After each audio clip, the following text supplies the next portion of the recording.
3 साल में 5 ट्रिलियन की इकोनॉमी का जो लक्ष्य था उसको हासिल कर लिया गया। ये पता चल रहा है कि दुनिया की बड़ी फाउंडेशंस भी इंडिया की तारीफ कर रही हैं। तो ये अभी शुरुआत है।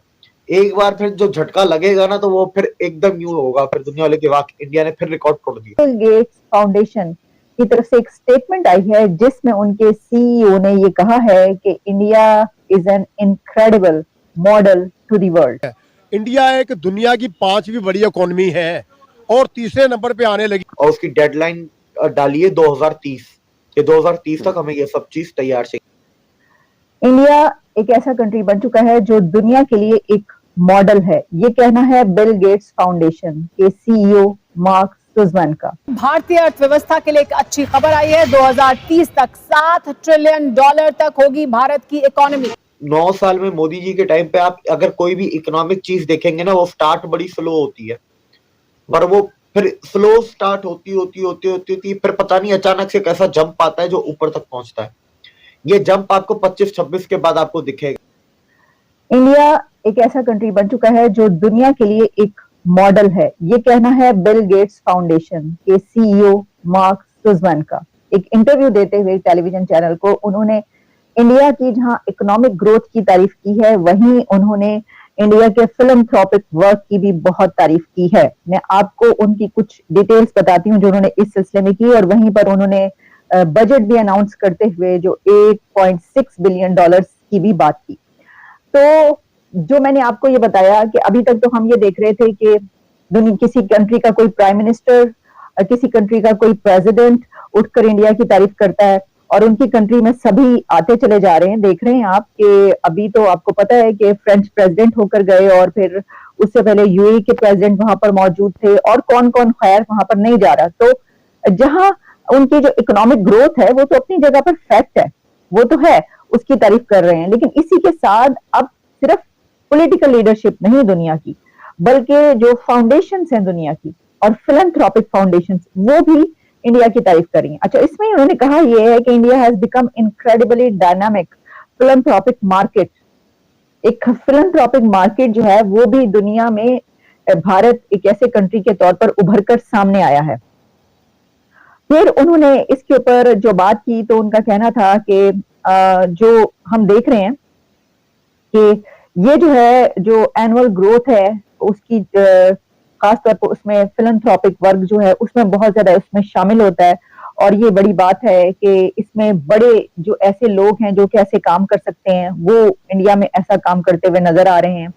फिर उन्होंने कहा कि we have range of other partners in India as well, and India has become an incredibly dynamic philanthropic market. It's another area that's seen growth. यानी देखे ना, जो बाकी एरियाज है उस पर तो हम बात करते रहते हैं, जो एग्रीमेंट्स होते हैं, जहां जहां पर जो जो खबर आती है आप तक, लेकिन अब उन्होंने कहा कि ये जो एक एरिया है इसमें भी वहां पर बहुत ग्रोथ हुई है और ग्रोथ हो रही है।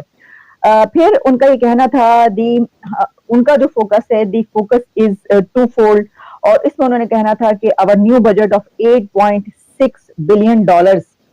और फिर उन्होंने कहा कि जो एक और चीज की उनकी तारीफ की, यानी ये जो कह रहे हैं कि फिलैंथ्रोपिक मार्केट, तो इसमें ये भी कह रहे हैं कि इंडिया वो कंट्री है जिसने पॉवर्टी रिडक्शन में बड़ा काम किया है। उस बारे में वो क्या कहते हैं, उन्होंने कहा कि India these days is an exception in terms of the economic growth and that में मोदी जी के टाइम पे आप अगर कोई भी इकोनॉमिक चीज देखेंगे ना, वो स्टार्ट बड़ी स्लो होती है, पर वो फिर स्लो स्टार्ट होती फिर पता नहीं अचानक से कैसा जंप आता है जो ऊपर तक पहुंचता है। ये जंप आपको 25-26 के बाद आपको दिखेगा। तो अभी शुरुआत हो रही है, अभी चल रहा है, एमओयू साइन हो रहे हैं, कुछ एग्रीमेंट साइन हो रहे हैं, कई लेटर ऑफ इंटेंट साइन हो रहे हैं, ठीक है। इंडस्ट्रियल वो क्या स्पेशल इकोनॉमिक कॉरिडोर जो डिफेंस का है यूपी में, वो अभी अंडर कंस्ट्रक्शन है, ठीक है। वो अमेठी में फैक्ट्री अभी अंडर कंस्ट्रक्शन है। तो ये अभी शुरुआत है। एक बार फिर जो झटका लगेगा ना, तो वो फिर एकदम यूं होगा, फिर दुनिया वाले के वाक इंडिया ने फिर रिकॉर्ड तोड़ दिया।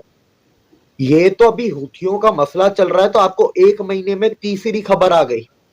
नहीं तो ऐसी खबरें तो पहले भी आती नहीं है। सोमाली पायरेट्स तो ये पिछले ये धंधा शिपों के ऊपर 25 साल से करते आए हैं, इन पे लूट मार हाईजैकिंग वगैरह शिपों की इंडिया ही जाके बचाता था। इंडियन ओशन में कुछ भी होता था इंडिया जाता था। मैं कल एक चीज पढ़ा था, मडागास्कर में एक दफा कोई सुनामी वगैरह या कुछ आ गया था, तो मडागास्कर में इंडियन नेवी गई बचाने। 80s की बात बता रहा हूं मैं आपको जी। एक दफा इंडिया की एयरफोर्स वहां पर डिप्लॉय हुई थी, मोजाम्बिक में डिप्लॉय हुई थी राजीव गांधी के टाइम पे। वहां पर कुछ सिविलियन अनरेस्ट हो गया था, तो जिम्बाब्वेन प्रेसिडेंट ने इंडिया से रिक्वेस्ट की थी, ठीक है। और फिर क्या है कि पूरी इंडियन ओशन में इंडिया का कब्जा है। हमने एक मैप बनाया, मैंने और जुनेद ने मिलके, वो मैं आपको दूंगा, आप उसका स्क्रीनशॉट लगाएं और वो तस्वीर आप सर कम्युनिटी में भी लगाएं, ताकि लोग डाउनलोड करके उसको आगे फॉरवर्ड भी करते जाएं और लोगों को देते जाएं, आगे शेयर भी कर सकें। उसके अंदर आप देखेंगे तो जो डार्क रेड है ना, वो डीगो गार्सिया है। डीगो गार्सिया जो अमेरिका का मिलिट्री बेस है इंडियन ओशन में। ब्लू डॉट आपको जितने देखेंगे उसके अंदर ब्लू वाले जो हैं वो है फ्रांस के मिलिट्री बेसेस और ओवरसीज टेरिटरीज जो हैं उनकी।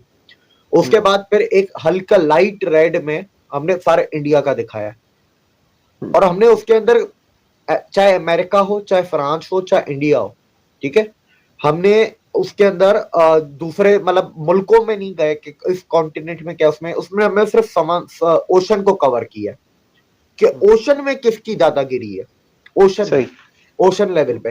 तो इंडिया के पास कौन कौन से मुल्कों में बर्थिंग राइट्स हैं वो हमने पिन पॉइंट किया, कहां का इंडिया नेवी डॉक हो सकती है, किन मुल्कों में इंडिया के coastal integrated coastal surveillance system लगे हुए हैं, हमने उन मुल्कों को डॉट किया, किन मुल्कों में इंडिया के पास पोर्ट्स हैं, हमने वहां डॉट किया।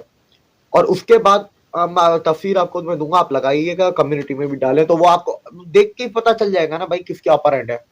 India is the king of Indian ocean भाई, नाम क्या है, इंडियन ओशन, उसका नाम अमेरिकन ओशन नहीं है, ना फ्रेंच ओशन है, ना चाइनीज ओशन है। और साउथ चाइना सी का भी असली नाम चंपा सी था, और चंपा जो थे वो चंपा डायनेस्टी आपकी वियतनाम, कंबोडिया, लाओस वगैरह यहाँ की थी, और जो चंपा डायनेस्टी थे वो दामाद थे चोला डायनेस्टी वालों के, वो भी सारा इंडियन ही कनेक्ट है। तो साउथ चाइना सी भी वो दादागिरी में नाम बदल लिया है, वो चंपा सी।